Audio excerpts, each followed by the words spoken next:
Olá pessoal, sejam todos muito bem-vindos novamente aqui mais um Papo Tech IMA. Você que é ligado em tecnologia e inovação, vem aqui para o nosso Papo Tech. Acompanhe a gente de perto pelas redes sociais. Aqui você vai ficar atualizado com todas as novidades e informação no mundo da tecnologia e gestão para governo, que permeia as nossas vidas. A gente, o dia a dia nosso é envolvido com essa preocupação com a segurança digital. Nós vamos mergulhar nesse vasto oceano da segurança da informação, discutindo as ameaças e mais comuns as últimas tendências de como a inteligência artificial impactou nesse cenário. A segurança da informação em um mundo digital, suas ameaças, desafios e inovações. E eu sou o Márcio Ricardo e hoje eu estou aqui com um time de especialistas em cibersegurança para falar com vocês sobre isso. Então eu vou começar aqui com o Fábio Máximo. Fábio Máximo ele é graduado em Sistemas de Informação, tem 21 anos de profissão, trabalha 16 anos na IMA e atualmente atua como analista de segurança da informação. Olá, Fábio Máximo, tudo bem? Bem-vindo. É a sua primeira vez aqui no estúdio, Fábio? Tudo bom, Márcio? Sim, minha primeira vez aqui. Aliás, queria agradecer a oportunidade de conversar. Segurança é um assunto muito importante. E geralmente é um assunto que as pessoas não gostam muito de conversar, mas isso não faz com que ele seja menos importante. Está aqui com a gente hoje também o Fábio Interbartoli. Fábio, ele é MBA em Segurança da Informação, possui extensão em Gestão de Liderança e Desenvolvimento de Equipes. Tem 24 anos de profissão na área de tecnologia e trabalha há 14 anos na IMA. Com sua experiência e suporte, ele busca harmonizar os projetos de rede e administração do sistema. Atualmente está como analista sênior da Segurança da Informação. Fábio, tudo bem? Bem-vindo. Primeira vez aqui também, né? Primeira vez, Márcio. Obrigado pelo convite. É um prazer estar aqui, trazendo um pouco da palavra sobre segurança e informação aí para todos os interessados. É um assunto importante. E também está com a gente aqui o Patrick Lopes. Os dois Fábio aqui eu já conheço, já são veteranos de casa, a gente já trabalha junto faz tempo, né, pessoal? Mas o Patrick eu estou conhecendo hoje. O Patrick que é engenheiro eletricista, formado pela Universidade Presbiteriana Mackenzie, especialista em cibersegurança e computação em nuvem. Tem 7 anos de experiência. Atualmente engenheiro de segurança para o setor público da Trend Micro Brasil. Olá, Patrick, bem-vindo aqui. Não preciso nem perguntar, né? A primeira vez aqui, né? Olá, pessoal, tudo bom? Agradeço o convite. Primeira vez aqui, acho extremamente importante a gente desmistificar um pouco essa questão da segurança, né? Muito bom, obrigado aí pelo tempo de vocês. Bom, então vamos começar, né? Já falei demais, agora é com vocês aqui. Vocês que são especialistas em segurança da informação, segurança em geral, explica pra gente um pouquinho o conceito. Primeiro sobre segurança em geral, depois a gente aprofunda um detalhamento maior sobre segurança da informação. Máximo, quer começar? Tá bom, Márcio, vamos lá. Segurança é algo essencial, né? Nós vemos que todos nós prezamos pela segurança. E o ideal é que nós não precisemos nos preocupar com ela. E geralmente não fazemos quando nos sentimos seguros. A segurança ela tem um papel determinante na sobrevivência, né? A nossa própria sobrevivência como espécie, por exemplo, ela aconteceu por causa da nossa busca por segurança. Algumas coisas, inclusive, estão codificadas no nosso DNA. É o caso, por exemplo, de transtornos como agorafobia, que a pessoa andando, por exemplo, numa área aberta, ela ser de repente alvejada ou ser atacada por um predador, né? Ou, por exemplo, a claustrofobia, que seria o transtorno, né, relacionado aos lugares apertados. Então, é a pessoa não ser encurralada numa caverna ou em algum lugar, num desfiladeiro onde ela não consiga escapar. Então, nós temos isso no nosso DNA.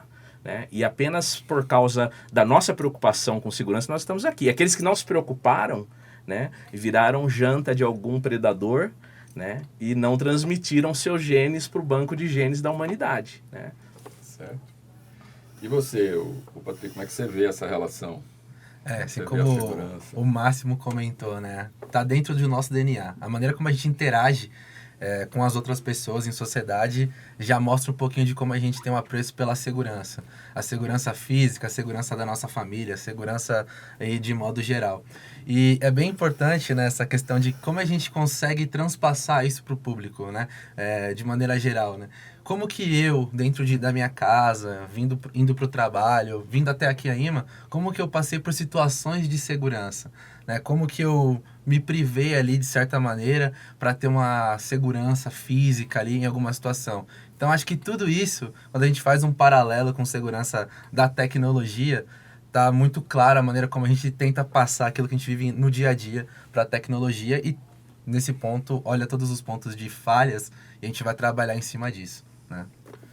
E aí, comentando essa questão de segurança geral, vem a segurança da informação. E aí, Fábio, o que você diz sobre isso? Segurança da informação somada ao nosso dia a dia aí. Certo. Então, Márcio... Corta. Então, Márcio, e como o Patrick disse, o Máximo introduziu, a segurança, na verdade, ela é a busca do equilíbrio, né? Entre níveis de proteção que você pode agregar, seja na sua vida, seja em uma empresa, e a flexibilidade que você consegue atribuir a esses controles, né? De forma que você também não fique ali engessado e muito travado nos controles, né? A segurança da informação, você pode entender ela como uma consequência natural dessa necessidade de sobrevivência colocada pelo Máximo. Só que quando você está lidando com dados, com a informação em si, né? Uma empresa, ela tem essa necessidade de sobrevivência, né? Ela precisa garantir que essas informações estejam seguras, acessíveis e que só quem realmente tem acesso, tem autorização de acesso, possa conseguir chegar até elas, manipulá-las, tratá-las, enfim. E nesse mundo digital em que vivemos, quanto mais nós interagimos com esse mundo digital, mais informações nós consumimos, nós também geramos. Então, a segurança da informação ela vem para tratar, para lidar com esse ajuste fino entre proteção e flexibilidade no uso desses dados.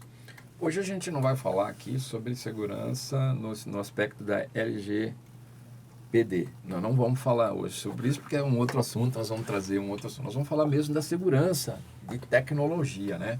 Isso. Então, as pessoas têm hoje nos seus celulares, né, um monte de aplicativos e um monte de coisa que você faz hoje no celular. Ninguém consegue mais viver sem o celular, né? Sim.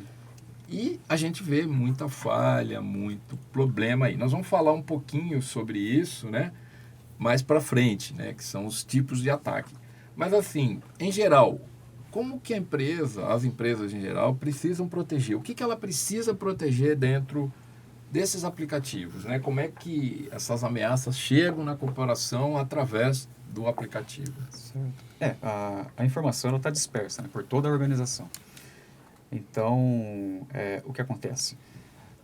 Pensa-se que a informação ela está somente lá num sistema, em um banco de dados, em algum repositório, né? Mas não, na verdade a informação ela está presente, inclusive, nas próprias pessoas que têm acesso a uma informação confidencial, de repente, e, obviamente, elas podem propagar essa informação se não houver um controle, né? Até numa conversa de elevador, duas pessoas podem estar conversando sobre algo que é sigiloso e uma terceira pessoa ouvir e fazer um mau uso daquela informação, né? Então, a informação ela não se restringe apenas a dispositivos e sistemas. Ela está em todos os processos da empresa. Cada pessoa, cada funcionário, no seu dia a dia, lida com informações. E é crucial que cada um tenha um mindset dessa preocupação, né, com fazer ali um bom uso da informação, um uso seguro, tá, de forma a não comprometê-la e deixá-la acessível somente para aqueles que precisam acessá-la. A gente ouve falar muita matéria aí no jornal, na imprensa, ouve falar que muitos dos ataques, os principais ataques, começaram com uma conversa, que poderia até ser dentro do elevador, ou numa lanchonete, ou dentro do próprio refeitório da empresa, né? E nessa situação, né, você acha, assim, nesses ataques, falta segurança ou a baixa segurança implica até numa atividade de interrupção, né, da empresa? A empresa pode parar de trabalhar, de operar por conta de um ataque. Sim, sim. Temos vários casos recentes, inclusive, globalmente falando, né? Que empresas realmente param de funcionar por dias, semanas, muitas vezes, né? E quando você coloca isso num contexto de uma empresa, por exemplo, que presta um serviço público, você pode estar afetando a população diretamente para algo crítico, transporte, segurança pública, hospitais, enfim. Então, realmente, a gama de explorações possíveis que podem ocorrer é realmente gigantesca, né? E, nesse sentido, cabe, sim, às corporações, às organizações, aos governos, priorizarem a segurança da informação em seu planejamento para que possa minimizar, né, esses riscos, né? O 100% de segurança, ele é algo assim, é um objetivo, mas ele é inatingível, a gente sabe disso. A gente sabe, né? Enquanto você tem um time protegendo, você tem um time tentando quebrar aquela proteção, tentando Exatamente. atrapalhar, né? E movidos, muitas vezes, a recompensa financeira, né? Sim. O cybercrime, ele é movido a isso. Tem que ter um propósito, né? Senão, para que o cara vai fazer, né? Muitos deles fazem, a gente sabe, para ganhar um troféu em algum site aí, que a gente sabe, sim. né? Ficar famoso no site. E aí, dentro dessa linha, as ameaças mais comuns, a gente vê algumas estatísticas aí bem alarmantes sobre os ataques cibernéticos, né? E sobre os tipos, né? O ransomware, o phishing e a própria engenharia social, como a gente falou. Às vezes uma conversa num elevador pode trazer uma informação importante, significativa e promover um ataque. E aí, Patrick, você que trabalha com várias empresas aí, como é que é isso?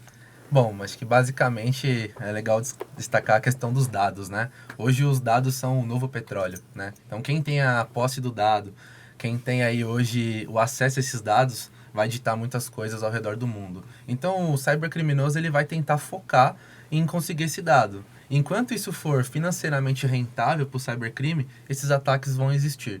E eles são diversos. Né? Então, os atacantes, eles são muito bem organizados, são realmente organizações cybercriminosas. Então, há relatos ao redor do mundo aí, de várias pesquisas, que eles estão dispostos em vários países diferentes e são muito bem tecnologicamente embasados, né? Então, hoje o cybercrime, ele utiliza a tecnologia que muitas vezes pode ser utilizada para o bem, mas também para o mal. E, fora isso, né? Temos um ponto importante, né? Os pilares, né, hoje da tecnologia, eles ditam que a gente precisa ter alguns posicionamentos. Então, eu preciso ter acesso à informação, preciso ter a segurança ao acesso à informação e preciso ter também a granularidade, né? Como que isso acontece? E o cybercrime, ele é muito sagaz neste ponto, porque ele foca no ponto talvez mais frágil da cadeia, que é o usuário. Né? Então sempre vai ter um usuário acessando um computador, vai ter um usuário que vai ter acesso a alguma informação. E, maioria das vezes, 95% dos ataques focam no usuário comum. Aquele usuário que não é especificamente do time de segurança, não é especificamente do time de tecnologia. Então, nesse ponto, eles criam ataques direcionados, que são os famosos APTs, né?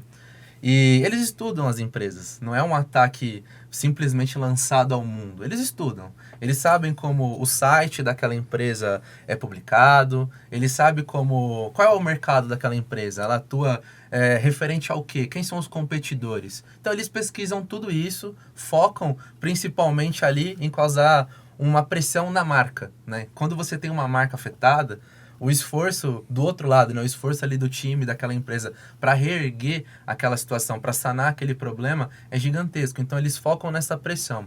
A partir daí, eles usam técnicas diversas. Alguns estudiosos da área de cibersegurança, eles apontam as fases, né? Então, como que o cybercriminoso atua? Ele segue o modus operandi, assim como para tudo na vida. A gente acaba tendo um padrão ali de como atuar.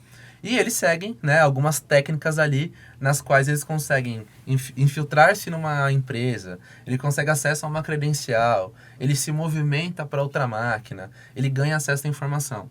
No final, assim como você comentou, Márcio, a gente tem o ataque de ransomware, né?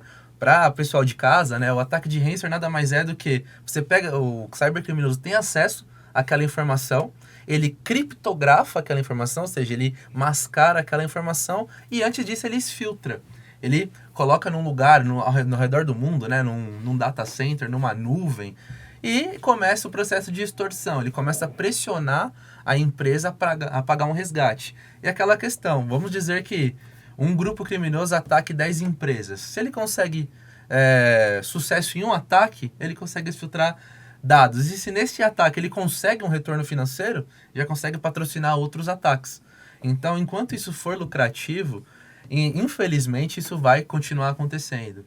E a gente consegue ver, né? 98% dos ataques focam aí no phishing, né? O phishing é a técnica que ele vai tentar criar uma página fake, aquele golpe, né? O golpe do WhatsApp, né? O pessoal aí conhece um pouquinho, né? Então ele vai tentar se passar por uma página de um site que tem uma certa aí relevância, uma página de autenticação ali onde você coloca usuário e senha.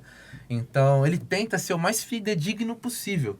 E aí, o usuário do dia a dia pode ser que caia nesse ataque. Então, nem sempre ele vai focar no time de segurança. Ele foca em você que é usuário. E nós que somos usuários ali do dia a dia do celular. Então, é importante que essa questão da segurança da informação, assim como comentado pelo Fábio, está intrínseco no cérebro humano, né? Ele está ali dentro. A gente precisa ter o conceito de, o que eu estou clicando? Eu posso clicar nisso aqui? Essa página ela deveria ser assim? Então, tudo começa nesse ponto, né? O criminoso, ele investe em tecnologia. Gasta tempo estudando, né, para chegar... Exatamente. Mas também conta com o erro do usuário, né? Então, a maneira como eles interagem realmente é algo muito bem arquitetado, né? Então, nós que estamos do outro lado da força, né? Que estamos aqui do lado da segurança, de tentar se defender, tentar ter um jogo de cintura para implantar tecnologias, para detectar isso proativamente, chega a ser algo muito desafiador, né? Verdade.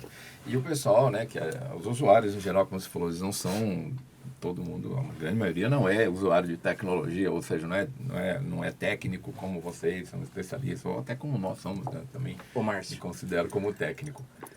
Tem uma questão sobre isso que foi comentado pelos dois que é interessante, que assim, a segurança ela tem uma missão que ela acaba tendo que herdar, né, assumir, que é a conscientização do usuário. Né? Além de realizar todas as proteções técnicas, né, ela tem um trabalho de aculturamento e conscientização.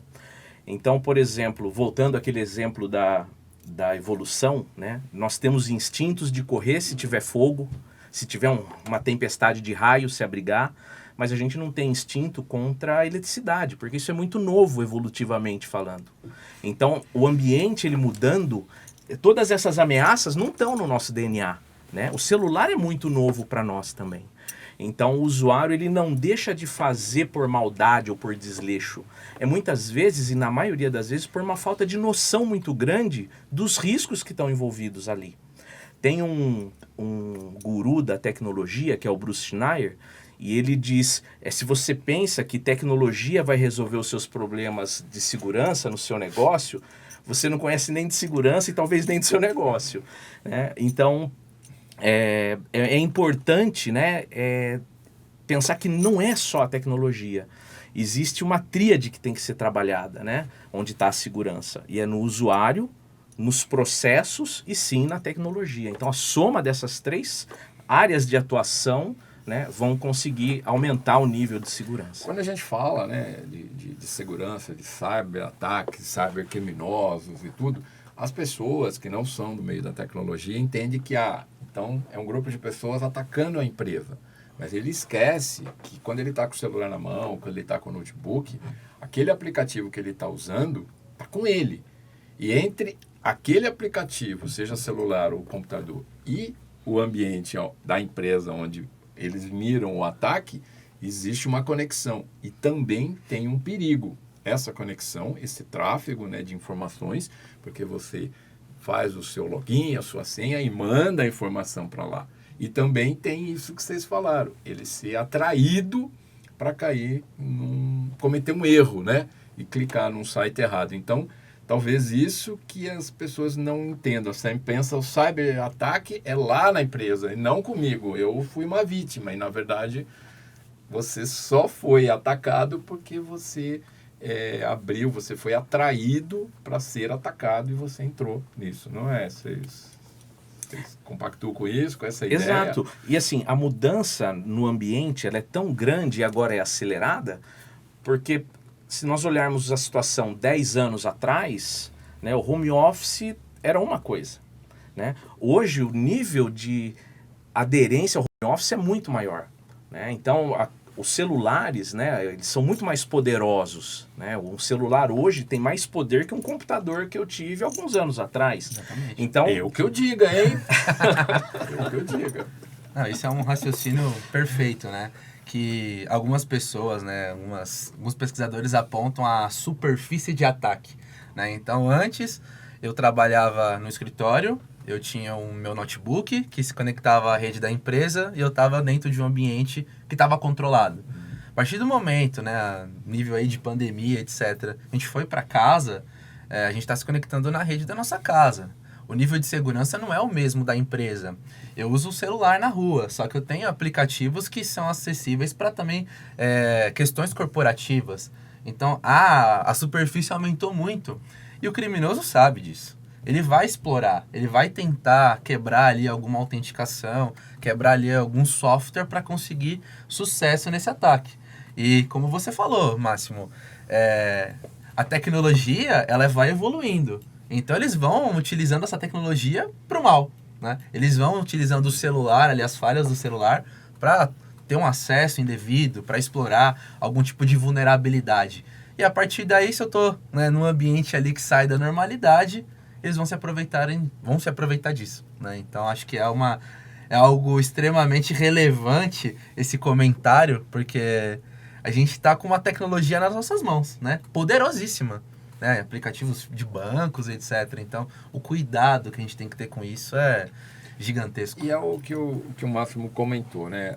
A pessoa, quanto mais você coloca a tecnologia à disposição do uso das pessoas, mais você tem que se preocupar com a segurança, porque você está abrindo mais opções, mais oportunidades de ali ter um ataque. Não só sobre a proteção do aplicativo em si, mas sobre a possibilidade que aquela oportunidade. Então, hoje, por exemplo, você compra ingressos de cinema, de teatro. É uma porta para um ataque. Se você não acessar o site correto, você pode estar entregando a sua informação, achando que está entregando lá para o cinema e está entregando para os criminosos. Então, quanto mais você amplia o leque de tecnologia, você está abrindo mais portas para estar inseguro. Então, aí vem a proteção. E aí vem a questão da informação, da segurança da informação empresarial, né, Fábio? Que é uma das suas preocupações aqui dentro da empresa, né? Sim, sim, sim. Bom, se a gente pensar assim, hoje em dia as empresas, em sua maioria, são totalmente dependentes da tecnologia, né, para o seu funcionamento. Dificilmente hoje uma empresa resistiria ou cresceria sem ter tecnologia ali em seus negócios, né? Como o Patrick citou anteriormente sobre o petróleo e os dados serem o novo petróleo, né? A revista The Economist, há um tempo atrás, ela também afirmou isso, né? Que o novo petróleo são os dados, né? É o novo tesouro da humanidade. Então, assim, por que não tratar adequadamente esse tesouro que as empresas têm em mãos, né? Como se fosse realmente um tesouro, né? Então, o que acontece? Inclusive, as normas, elas recomendam que segurança da informação seja tratada desde a alta direção, seja divulgada desde a alta direção, para que ela percorra toda a organização, permeie toda a organização, né? E que todos os funcionários possam ter aquele pensamento seguro em relação a como agir nas suas atividades diárias, porque cada um precisa ser um especialista, entre aspas, em segurança na sua área de atribuição. Existe um mito de que a área de segurança da informação de uma empresa é a responsável por manter, por blindar, por evitar que qualquer problema aconteça. Isso é um mito. Na verdade, cada um precisa agir para que os dados, as informações estejam bem protegidos, né? Devidamente tratados. Então, a nossa luta diária também é na derrubada desse mito, né? É na conscientização, como o Máximo bem colocou, de cada pessoa, de cada profissional, em cada área de atuação. Caso contrário, o especialista em segurança da informação ele deveria ser uma espécie de super-homem, um Superman que conheceria de tudo, de todos os processos da empresa. Mas não é? não é? Não, as pessoas acham que a gente pode trocar até, mexer até no ar-condicionado, mas, mas não. O correto, o esperado é que cada um tenha em sua mente ali o comportamento seguro como padrão. Isso é um processo evolutivo, né, de conscientização, educação, de tecnologia, né, para as pessoas saberem onde ela coloca os seus dados, né, por isso que o LGPD hoje está tratando um pouco disso, que vai ajudar um pouquinho a proteger a informação da pessoa. Mas você falar hoje o CPF, que é um número tão importante, hoje está aí em qualquer meio você vê aí o CPF. E antigamente, né, quem tinha a senha do ambiente, dos servidores, dos bancos de dados, tinha assim, a chave do cadeado mesmo, a chave do cofre. Hoje, de verdade, a senha é algo importante, mas para um ataque ela não significa muito, né? E aí, esses ataques bem-sucedidos, né, as empresas elas precisam priorizar isso. E aí tem a questão da reputação e da conformidade legal. E aí, Patrick, como é que você vê essa relação aí? Basicamente, né, quando uma empresa sofre algum tipo de incidente, né, um ataque cibernético, ela vai passar por processos ali muito rígidos de tentar restabelecer o ambiente. E dependendo da esfera ali que ela faça parte, ela pode cair numa vala comum de conformidade legal. Existem várias normas ao redor do mundo que ditam aí padrões de segurança, né? A gente pode citar várias aqui, mas talvez a gente dá um passo atrás e fazer um brainstorm para pensar dentro de casa. O que hoje, dentro da minha rede, dentro da minha empresa, poderia ser inseguro, poderia ser um risco? Eu acho que isso é relevante a gente discutir, né? Será que todos deveriam ter acesso a todos os servidores? Que nem você citou, né, Márcia? Eu tenho a senha do servidor, eu poderia compartilhar com o Máximo? Poderia pegar essa mesma senha e passar para ele, né? Compartilhar com a equipe? Ou qualquer pessoa poderia ter acesso a uma informação ali financeira, né? Então é o que o pessoal hoje chama de Zero Trust, né? Confiança zero. Por premissa, por padrão, eu não devo confiar em nada. Eu devo sempre buscar a autenticação, buscar a verificação. Então, quando eu estou falando de a maneira como esses ataques impactam a empresa, se realmente eu tenho um cenário em que tudo foi comprometido, né, isso vai impactar a marca, como foi comentado, pode impactar a operação, né? Vamos imaginar a operação da empresa parada, né, que não há como fazer nada. Por exemplo, uma esfera industrial. Imagine que você impacte uma empresa de distribuição de gás, distribuição de água. Você está impactando a operação da empresa e lá na frente as pessoas que dependem desse serviço, né? Então os criminosos sabem disso. Eles buscam esse tipo de empresa, eles buscam esse tipo de ataque, porque é uma pressão muito grande para que aquele serviço volte, seja restabelecido.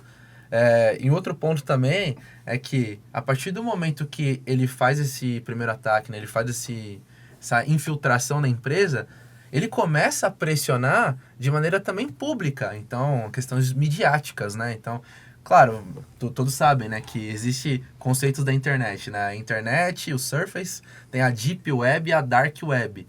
Esses caras trafegam entre essas duas últimas aí, Deep e Dark Web. Então, essa informação que não é ali rastreável, né? Eles não são rastreáveis de maneira tão fácil, eles acabam se aproveitando disso. Então começa a ter uma pressão ali que você não consegue saber de onde está vindo, né? Tem grupos criminosos ali que vocês recebem informações, recebem telefonemas muitas vezes, pressionando aquela empresa de maneira que você fica de mãos atadas. E aí a questão, né, legal, né, a questão aí de leis é muito forte, né? Em outros países, a gente pode citar, né, leis, por exemplo, nos Estados Unidos, o responsável de segurança da empresa responde legalmente por um incidente cibernético. Então isso realmente trafega para a esfera judicial. No Brasil a gente tem algumas leis, agora tem a LGPD, né? Então a gente vai, né, se adaptando para tentar cercear esse tipo de comportamento. E quando, mais uma vez como comentado, né, a segurança ela começa com a gente, começa com as pessoas que interagem com a informação. Quanto mais entendermos que o que eu trafego, o que eu estou acessando é vital para a empresa que eu trabalho, que eu faço parte, eu vou ter mais cuidado. É igual em casa. Se eu tenho lá, minha mãe tem ali um prato de porcelana que é nossa, é o suprassumo da casa, ela só coloca para visita. Eu não vou tratar esse prato de qualquer maneira ali, né? Vou lavar ele de qualquer maneira, eu vou ter um cuidado. A informação, o petróleo é a mesma coisa. Eu vou tratar ele de maneira muito bem ali, cuidadosa essa informação, não vou compartilhar senha, etc., porque eu tô dentro ali de algo que é vital para minha empresa, que se for vazado vai causar um impacto gigantesco à reputação, marca e operação da empresa, né? Pois é, e às vezes a gente escuta muitas notícias, né? A pessoa fala, estou procurando passagem aérea, e aí eu entro lá no meu navegador e configuro ele para não ser rastreável, né? Na prática, a pessoa está abrindo uma porta gigante de segurança ali para ela mesma, né? Ela está se expondo ali. E a gente tem como segurar isso, tem como mitigar esses riscos? É 100% seguro isso, Máximo? O que você acha? Bom, o 100% seguro é uma coisa interessante sobre a qual conversar. No filme Sully, que conta a história do milagre do Rio Hudson, uma história real, né, daquele avião que estava saindo do aeroporto e ele pegou uma revoada de pássaros e as 2 turbinas foram comprometidas, né? E ele recebeu instruções para ir para um determinado aeroporto ou para outro e ele não tinha tração. E ele falou, vou descer no Hudson, né? E ele desceu, houve riscos nessa ação, todo mundo conseguiu sobreviver. Só que é interessante que na sequência ele nem foi para casa, ele já foi para uma reunião com a Agência Nacional Americana de Aviação Civil. E ali houve como um inquérito, né? E disseram para ele durante esse inquérito, né, que nunca aconteceu de um avião ter as duas turbinas comprometidas simultaneamente. E aí ele diz uma palavra que é interessante, ele fala assim, nada tem precedentes até que ocorra a primeira vez. Então, se existem coisas que podem acontecer conosco que a gente não é capaz de imaginar, como garantir 100% de segurança? Né? Então, isso realmente é uma ilusão. Né? Não há como garantir 100% de segurança em nenhuma situação. E se alguém promete isso, né, eu desconfiaria da pessoa, né, em vários aspectos. Tá? O que é necessário? Conhecendo as ameaças, se avaliar riscos de maneira consciente. É necessário, inclusive, um período histórico bom para se analisar riscos. Eu vou dar um exemplo. A Vodafone, que é uma empresa, se não me engano, turca de telefonia, seria como alguma das empresas aqui de telefonia, eles tinham um data center que ficava numa rua, acho que estilo aqui o Pissarrão. E aconteceu uma chuva anormal, e a água entrou e inundou o data center que ficava no subsolo. Né? Falei, mas não houve uma análise de risco? Eu acredito que houve. O que talvez tenha falhado é o período de tempo no qual eles consideraram, por exemplo, a ocorrência de chuvas. Né? Então, mesmo fazendo uma boa análise, a gente não tem como garantir que ela é boa o suficiente. Né?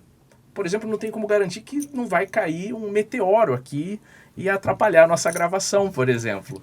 Né? É muito improvável, mas não é impossível. E a questão também, né, Máximo, para as empresas é assim, não é se a empresa vai sofrer um ataque um dia. A questão é quando ela vai sofrer esse ataque. E quando ela sofrer esse ataque, ela precisa estar preparada para reagir a esse ataque. Né? Ter ali um plano de recuperação, saber quem acionar e como proceder. Então, essa importância, né? Além da proteção, essa resiliência completa, ela é necessária para a restauração de um ambiente. Né? Acho isso fundamental. Só um comentário que me lembrou, né? No livro 100 Dias Entre Céu e Mar, o Almir Klink conta que ele estava se preparando para a viagem que ele fez sozinho, né, a remo, da África até o Brasil. E ele estava tentando desenvolver um barco que não virasse, porque ele ia estar sozinho no meio do oceano, com toda a comida que ele precisava ali dentro, né? E ele conversou com jangadeiros, engenheiros, com capitães, e ele chegou à conclusão que não existia como, não tinha jeito. E aí o foco dele foi fazer um navio que virasse e desvirasse rapidamente. Né? Então, é bem interessante essa questão. Você tem que estar preparado, A porque recuperação, né, rápida. Exatamente. Né? O retorno rápido da normalidade. a gente faz tudo para não ter o problema, mas tem que estar preparado para, se acontecer, se recuperar. E a gente está falando aqui que não tem 100% de risco, não é se vai, quando vai acontecer e tal. E aí vem um negocinho que está mexendo com a ideia das pessoas. A inteligência artificial. Como que a gente vai juntar as duas coisas? Uma coisa tão bacana que é essa tecnologia da inteligência artificial, que pode estar enganando a segurança, né, das empresas e dos próprios usuários, né? E então o que isso pode trazer de dano, né? Bom, a gente olha, né? Hoje, se a gente olhar o que temos de ferramentas no mercado, né, para soluções de segurança, a maioria utiliza um pouquinho de inteligência artificial, pelo menos. E em tempos de inteligência artificial generativa, né, chats aí, etc., é muito difícil você falar, isso não é uma inteligência artificial. Elas estão cada vez mais parecidas conosco, né? E, claro, os dois lados, mais uma vez, tem a dualidade. Eu posso usar essa inteligência artificial, para priorizar algum tipo de possível incidente, predizer se vai ter se dado o comportamento do ambiente, vai ter algum tipo de ataque, ou pode existir algum tipo de ataque. E, por outro lado, alguns criminosos, cybercriminosos, podem utilizar essa inteligência artificial para aumentar o nível de tentativas ali de um cyberataque, né? Criar bots, criar padrões robôs, né, ali, digitais, para realmente ter acesso a um ambiente de uma empresa. Então, é um grande ponto de interrogação, né? Como a inteligência artificial vai ser daqui a uns anos e como ela vai se interagir com as ferramentas de segurança. Mas, sim, mais uma vez, né, falando um pouquinho de mindset nosso, né, humano, a gente sempre vai desconfiar um pouquinho ali, né, do que está acontecendo. E acho que nada mais válido que a gente realmente falar com aquelas pessoas que são responsáveis pela segurança. Por exemplo, recebi um e-mail estranho, vou falar com o Máximo, com o Fábio. Ou vou apontar, olha, tá estranho isso aqui. Para mim não é algo válido ou normal. Então ter essa conversa, né, esse compartilhamento, a questão da educação de segurança, né? Quanto mais formos educados no nível de segurança, né, da informação, quanto mais tivermos acesso à informação ali de que eu devo ou não fazer, a quem reporto, como me reporto, a gente consegue subir a régua de segurança e se preparar para casos como esse. A gente teve um caso aí mapeado ao redor do mundo que uma inteligência artificial tentava se passar por um chat de interação de um site de vendas. Então o criminoso conseguiu acesso à página fonte, né, do site e conseguiu colocar um bot que fazia aquelas perguntas, né? Quem é? Aí a pessoa colocava o nome. Coloque suas informações aqui, CPF, como foi em outro país, né? Informação, o ID, né, da pessoa. E aí acabou que a esfera de exfiltração de dados foi gigantesca. Mais uma vez, usou inteligência artificial, aquele chat generativo, para ter acesso a informações de pessoas que acessavam aquele site. Então, é sim um risco. Mas o lado bom da força também trabalha com inteligência artificial para conseguir identificar esse comportamento.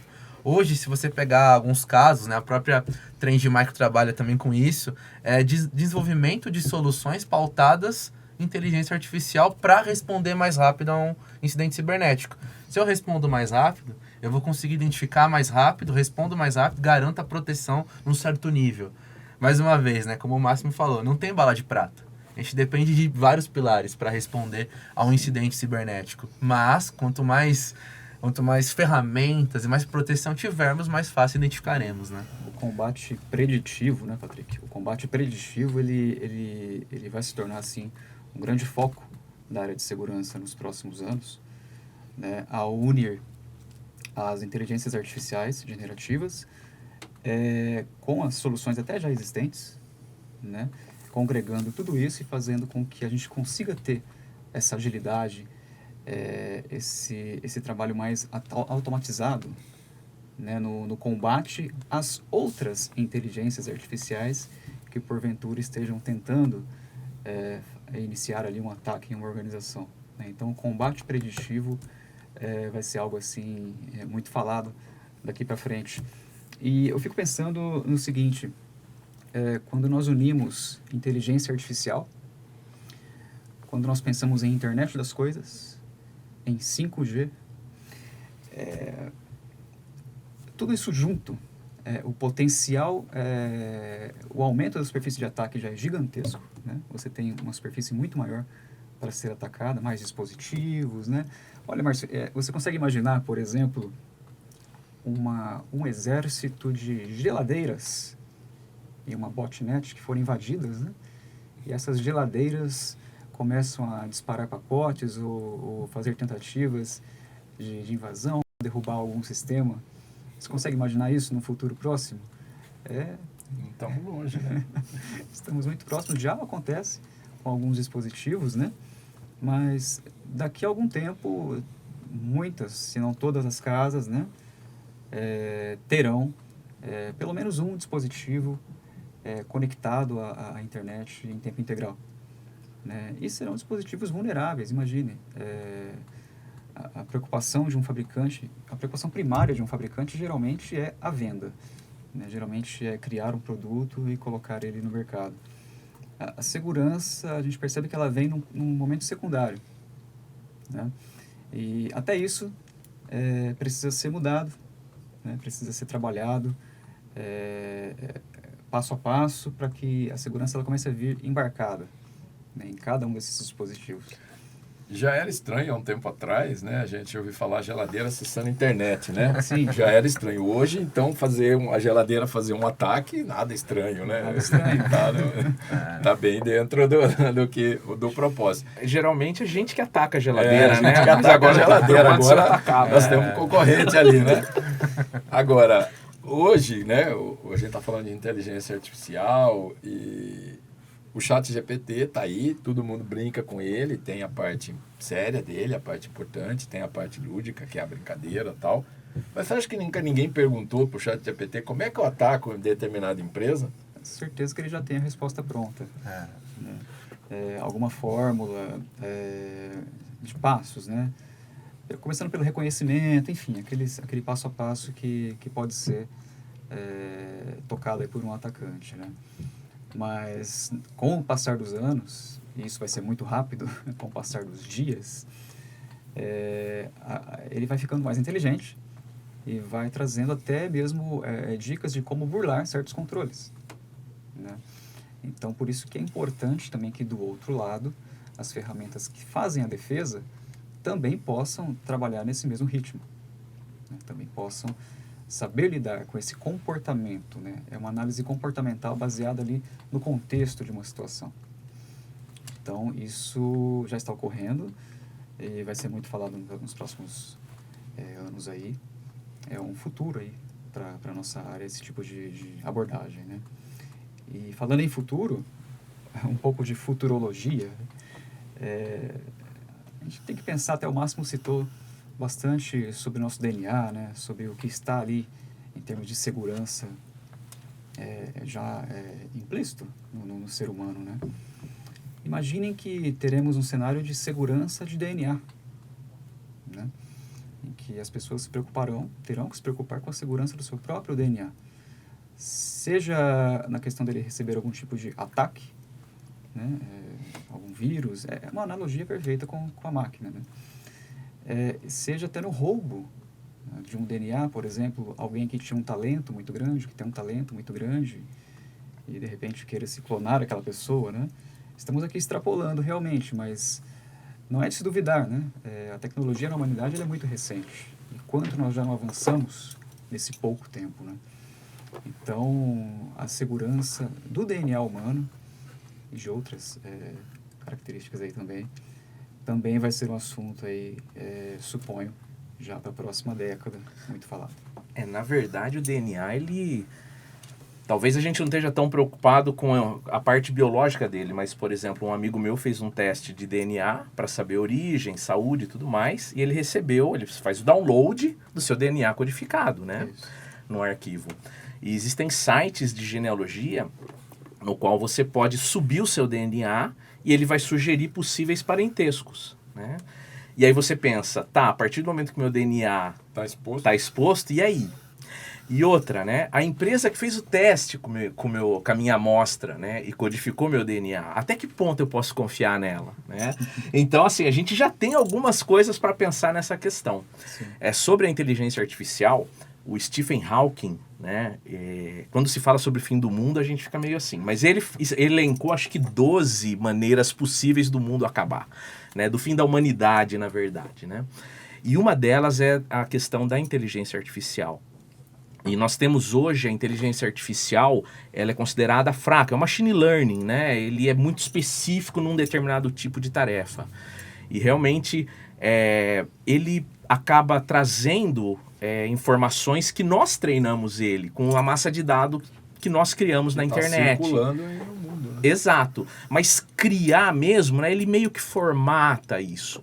Agora, existem estágios posteriores aí da inteligência artificial, onde realmente ele vai poder pegar as coisas e criar em cima disso. Aí, nesse caso, a gente vai realmente lidar com algo desconhecido ou não conseguir lidar. Você sabe que esse final de semana, né, entre as coisas que eu leio bastante, eu li um site onde você grava um vídeo seu, pega o seu celular, grava um vídeo, né, falando coisas, né, falando qualquer coisa, discutindo um tema, né, e coloca esse vídeo para o site. E aí você escolhe o idioma que ele quer que você fale. Cara, eu falei mandarim fluentemente, eu nem acreditava. Eu achei que era eu mesmo falando, né? Falando mandarim. Mas assim, numa fluência, que bom que o site não permitiu o download. Né? Ele não permite o download, ele permite você brincar com a situação. Cara, muito maluco isso, muito doido. Né? Você se vê ali falando mandarim num vídeo que você mesmo gravou. Isso pode ser inteligência artificial. Mais um deepfake. Exatamente. Né? Temos vídeos aí muito reais, assim, com deepfake, né?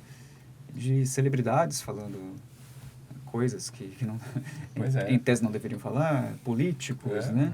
Imagina o impacto de um vídeo. Me deu até vontade de aprender mandarim para poder falar bem, que nem eu estava ali no vídeo. Tem lado bom, o Márcio sempre vendo o lado bom da coisa. Não é? Mas imagine um vídeo de um candidato a um cargo aí do executivo, por exemplo, na véspera da eleição, aparece ele falando coisas ou fazendo coisas e está em cima da eleição, não tem como ele reagir àquilo, né? Isso pode causar um impacto muito grande, porque as pessoas, a princípio, vão no mínimo desconfiar, não vão ter nem a certeza de que aquilo é ou não é. É o poder da viralização, né? Então, muito quanto rápido. mais replicado, quanto mais aquilo... prudente o site não permitir baixar o vídeo, né? Você brinca ali, dá risada, se diverte, é engraçado, né? Você se vê ali, mas você não faz o download, pelo menos por enquanto, né? O pessoal vai arrumar... A gente sabe que sempre tem um jeitinho, né, para a tecnologia, né? Eu posso gravar, enfim, né, gravar com o meu celular, enfim, acaba sempre tendo um jeito, mas é muito louco, experimente essa sensação. Bom, a gente já falou desses desafios, a inteligência artificial é um grande desafio aqui para a gente, né? Agora, o Fábio começou a colocar aqui sobre a internet das coisas e o 5G. Pô, 5G é legal, traz uma velocidade bacana para o meu acesso e tudo, né? Mas lembrando que antigamente também tinha ataque com 3G, né? Que era uma tecnologia bem mais velha. Agora, esse ataque ele passa a ser um pouco mais rápido, porque eu tenho 5G, né? Então, isso é um grande desafio. E a internet das coisas, né? O fato de eu estar andando pela cidade, ter vários artefatos de tecnologia espalhados, onde o meu computador de mão, né? Meu celular, vai se conectando com aquilo lá.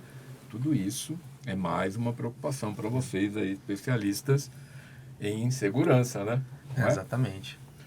Como é que vocês veem essa questão aí, né? Que a cada dia mais aumentando, como vocês chamaram, essa superfície, e isso trazendo essa explosão de problemas aí, de preocupações, de ataques. Queria comentar um fato interessante de IoT, né? Existe um conceito de IoT, né, que é a internet das coisas, que é o IIoT, né, que é o Industrial Internet of Things. Então, é o IoT para a área industrial ou para áreas médicas. E um fato assim, interessante que eu tive contato, né, pude analisar, é a questão de um marca-passo, no qual a pessoa tinha um marca-passo, né, dentro ali do coração, né, e ele tinha uma comunicação Wi-Fi com o computador, em um certo nível ali de metros, né, para o médico imputar algumas informações e controle por esse dispositivo. E foi tido nesse estudo no qual era possível que um cybercriminoso acessasse esse marca-passo e comprometesse a maneira como ele gerava informações e controlava ali a questão de pressurização. Então imagine, né, se a gente chegar nesse nível de que dispositivos foram feitos para um avanço da medicina, um avanço tecnológico para a área da saúde, for utilizado como um ponto de entrada para um cybercriminoso, realmente isso começa a ficar muito mais próximo da gente. Então, aquele mito, né? A segurança, quando eu vou ser atacado, isso não aconteceu comigo ainda, isso está muito distante de mim, é só o meu amigo que trabalha num banco que tem que se preocupar. Não é assim. Né? Isso está ficando muito mais palpável. Está chegando no nível de que realmente a gente tem que se preocupar. Né? O celular já nos possibilita algo gigantesco. A gente tem carro autônomo. O carro, ele tem lá o seu trajeto. Ele vai seguir via inteligência artificial e via uma comunicação externa. Quantos casos, provavelmente, vocês já devem ter escutado em jornais, etc., de carros que foram comprometidos, carros autônomos que tiveram ali um acidente por falha de comunicação ou por até um ataque cybercriminoso. E ano passado, numa conferência nos Estados Unidos, o pessoal apresentou um case, né, um caso no qual um carro autônomo estava colocado ali sobre o palco e aí tinham grupos que tentavam hackear, entre aspas, aí, né, comprometer a rede daquele carro. E foi possível. Ou seja, sempre há o risco, né? A tecnologia nos beneficia a evolução, mas também sempre há um risco. Por isso que nós, como usuários de tecnologia, a gente tem que ter um certo cuidado. Né? Isso é um cuidado simples que a gente pode ter. Né? O duplo fator do celular ali, de um e-mail, de uma aplicação. Mas é chato ter que pegar esse código. Mas é uma segurança, uma camada a mais de proteção. A cada 3 meses preciso trocar a senha. Exatamente. Puxa vida, que chato isso. Mas é proteção. E essa questão da senha, Márcia, é bem importante, né? Muitas pessoas acabam utilizando a mesma senha para várias coisas diferentes. Ou as senhas que eu uso na empresa que eu trabalho, eu uso para coisas pessoais. Né? Então, esse tipo de comportamento, o criminoso sabe. Né? O criminoso conhece como a humanidade se comporta, porque ele faz parte da sociedade. Então, esse é um cuidado muito grande, né? Não utilizar a mesma senha, ou utilizar um password manager, né? Um gerenciamento ali das minhas credenciais, para garantir que eu tenha pelo menos um controle da onde eu estou colocando as senhas, né? Quais sites eu tenho essa diferenciação. E, no final das contas, mais uma vez, começa com a gente, com a nossa iniciativa. Né? Se a gente tem uma iniciativa de segurança, uma iniciativa de ter um certo controle com o que eu acesso, como eu acesso, eu acabo ajudando a empresa a ter um nível de segurança maior, que é a conscientização, né? No final das contas. Hoje a gente tem tanta senha, né, que a gente precisa, para cada aplicativo tem uma senha, e tem aplicativos que não permitem que você coloque a sua própria senha, ele gera uma senha para você. Hoje é mais seguro você guardar a senha no papel embaixo do colchão, né, do que guardar no celular, né, porque tá mais protegido ali embaixo do seu colchão do que, né, lógico, eu tô brincando, mas para a gente ver o nível que a gente chega, porque guardar a senha no celular hoje realmente traz um grande risco, né, apesar que existem algumas proteções, existem senhas para proteger as senhas, né? Mas ali tá no celular, o criminoso pegou, acabou ali, não vai sobrar muita coisa para fazer, não. Antigamente, né, a gente brincava que o lugar clássico para colocar senhas era a última página da agenda, né? Só que hoje ninguém usa mais agenda, né? Tá tudo no celular, então tem algum lugar ali dentro. Colchão. Fica a dica. Fica a dica aí, colchão para guardar a senha. Bom, a gente está falando da conscientização, dessa proteção digital, a gente já falou bastante sobre como proteger, né? E agora, para a gente caminhar para o final aqui, e os custos, gente? Quanto custa? Quanto custa, Fábio? Isso aí é barato? Não custa, Márcio. Não custa nada. Na verdade, tudo é investimento, né? Porque imagine o seguinte, quanto custa realmente uma empresa parada por 2 semanas após um ataque de ransomware, por exemplo. Né?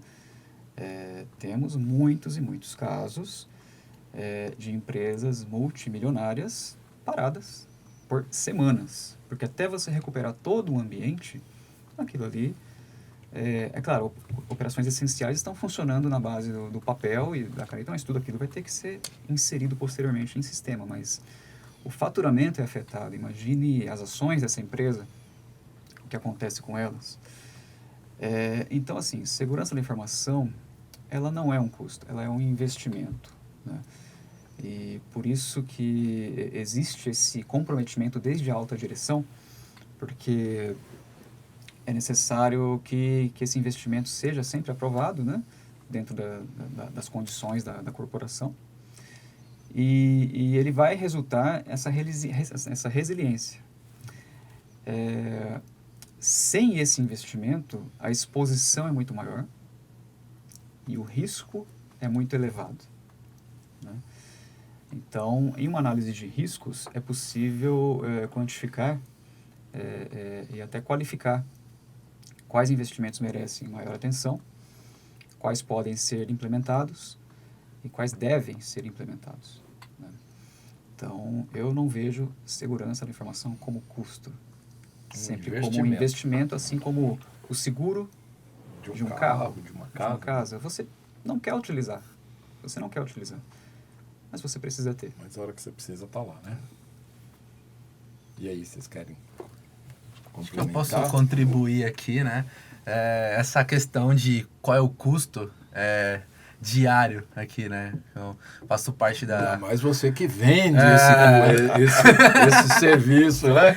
É algo diário, né? Então, é como o Fábio comentou, né? Qual é o risco de ter a sua empresa parada? Qual é o risco de que suas informações sejam vazadas, sejam vendidas no mercado aí alternativo, né?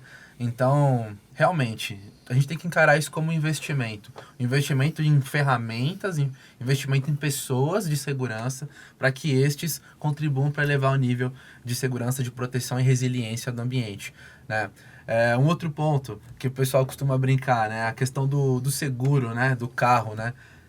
Eu não quero nunca usar o seguro do carro, mas quando eu utilizar, eu quero que a pessoa me atenda rápido, que realmente o processo, né, do seguro seja também algo fácil e que ele resolva o meu problema no final do dia, né? Então, a gente tem que ter esse mesmo conceito para a segurança. É igual também uma casa. Eu tenho lá o portão, eu tenho uma câmera, uma fechadura mais avançada, tenho minha porta, as janelas, etc. Mas o que adianta ter tudo isso e ter a janela do quintal aberta? Aí o cara vai lá e entra pela essa janela. Então, é exatamente igual. Eu preciso ter todo esse conceito de que eu estou investindo, estou aumentando meus níveis, meus controles, para que no momento de incidente eu responda rápido. Eu tenho ali um plano de recuperação, né, que o pessoal de tecnologia chama de disaster recovery, né? Então, a maneira como eu vou recuperar meu ambiente e qual a confiabilidade desses dados, né, que estão sendo recuperados, qual a integridade desses dados. Mais uma vez, se eu tenho investimentos palpáveis em segurança, eu consigo quantificar o meu risco. Então, em dado momento, você vai saber dizer para o corpo executivo, para a diretoria, se formos atacados hoje, o risco de comprometimento é X. Chegar nessa conta não é simples, mas existem meios, existem ferramentas, plataformas que ajudam. E a ideia, né, do investimento em cibersegurança é realmente responder essas questões, né? E nós, como empresa de prestadora de serviço, mais do que nunca, nós precisamos estar muito afinados com isso, estar muito preocupados com isso e cuidando disso, né? Porque, afinal, como você falou, paralisar a empresa por uma semana, 2 semanas aí, traz um custo muito alto, né, para as operações. Quando acontece, né, o incidente, a palavra que geralmente se usa ali é em relação ao impacto, né? E no caso do 11 de setembro, né, teve empresas que operavam numa torre e os backups ficavam na outra. Talvez não tenha sido falta de investimento, talvez tenha sido falta de visão mesmo. Mas o impacto foi tão grande que algumas empresas deixaram de existir ali. Não havia de onde recuperar esses dados, né? Então, realmente... E sempre prezando por aquilo que foi dito no início, que é a proteção, mas também a flexibilidade. Em nenhum momento a segurança pode engessar a operação, né? Pelo contrário, ela é uma força motriz, ela precisa facilitar a operação, ajudar o negócio, ela é estratégica no negócio. Então, quando a gente fala, por exemplo, no exemplo da casa que você deu, que tem lá a fechadura, o portão, o arame farpado, as grades nas janelas, tudo, é uma chácara e você tem uma piscina. Você já tem um muro de 3 metros. você não quer ser espionado de qualquer forma, né? Não quer que ninguém te veja ali dentro, é o seu canto, é o seu refúgio. Mas e se alguém vier com um drone? Vai conseguir enxergar ali você na piscina, em seu momento ali particular. Mas vale a pena você, então, abrir mão da sua piscina e cobrir todo o terreno, toda a sua chácara com telhas, enfim, simplesmente para esse drone não te bisbilhotar?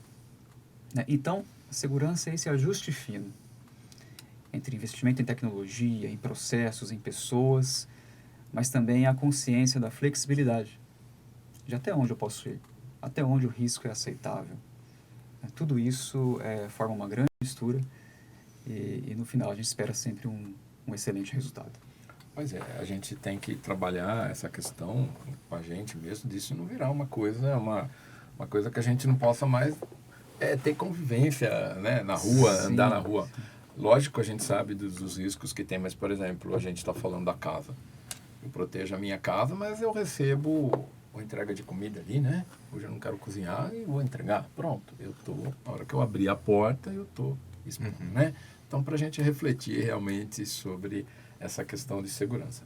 Mais alguma coisa que vocês querem destacar? Nós estamos chegando ao final. Eu queria fazer um comentário aqui Por para favor. minhas últimas considerações. Na verdade, essa questão de segurança, ela é muito antiga e presente, como já comentei, né? E agora eu vou citar uma escritura, né? E Jesus, quando enviou os 70, ele falou, eis que vos envio como ovelhas em meio de lobos, né? Em meio de lobos. Ou seja, vocês estão indo para um lugar onde vai ter perigos, né? Pessoas mal intencionadas. Né? Vai ser um ambiente inseguro. E aí vem o conselho que eu gosto dele, que é, portanto, sede prudentes como as serpentes. Né? Em algumas versões ele diz sede astutos como as serpentes, mas simples como as pombas. Ele está dizendo, na verdade, assim, entenda a maldade, né? Mas continue sendo inofensivo, continue sendo dócil, continue sendo bondoso como as pombas, né? E então nós podemos ser inocentes, mas nós não podemos ser ingênuos, né? E essa é uma atitude que nós devemos sempre, por meio de conscientização própria e dos demais, entender as ameaças, o ambiente e se preparar. Bem, tá esclarecido. Mais alguma coisa, pessoal? Perfeito, Márcio. Acho que conseguimos passar aí alguns recados importantes aí para o pessoal, né? E ficamos à disposição aí para outros eventos. Isso aí, pessoal. Acho que a ideia aqui foi falar um pouquinho sobre como a segurança da informação consegue ajudar no dia a dia e troque de senha a cada 3 meses. Puxa vida, Então tá muito bem, pessoal. Então agradecer aqui o pessoal, né, os nossos especialistas aqui em segurança, pelas explicações, por esse bate-papo legal aqui. Agradeço muito a participação de vocês, a dedicação do tempo. Aí sei que vocês têm um dia bastante corrido, né? E aí a gente chega assim ao final de mais uma conversa, mais um Papo Tech IMA. Nesse episódio, falamos sobre ameaças digitais que passam pelas nossas vidas e nesse mundo da segurança da informação, analisando as ameaças mais comuns, até as últimas tendências da inteligência artificial para proteger, né, que está impactando e vai impactar ainda mais esse cenário aí. Então a gente chega ao fim, esperando que vocês tenham gostado, adquirido bastantes insights valiosos sobre essa questão das ameaças, como é que a gente pode se proteger um pouquinho mais, e sigamos aí nesse âmbito pessoal e no âmbito empresarial. A proteção tem que ser uma coisa conjunta e em vários pontos, em vários ataques. A segurança da informação, eu queria deixar esse recado aqui para você, é uma jornada contínua e é essencial que a gente esteja preparado para enfrentar esses desafios no futuro, que a gente não sabe bem o que vai acontecer. Todo dia é uma atividade diferente, toda é uma situação diferente que vocês, especialistas, buscam decifrar e buscam proteger. Então, esperamos mais uma vez que vocês tenham esclarecido algumas dúvidas sobre a questão da segurança da informação dentro de um ambiente de tecnologia, né? Então, siga a gente nas nossas redes sociais, dê a sua opinião, aproveite e faça uma sugestão de assuntos que a gente vai trazer aqui. Te esperamos até o próximo episódio. Até lá. Obrigado.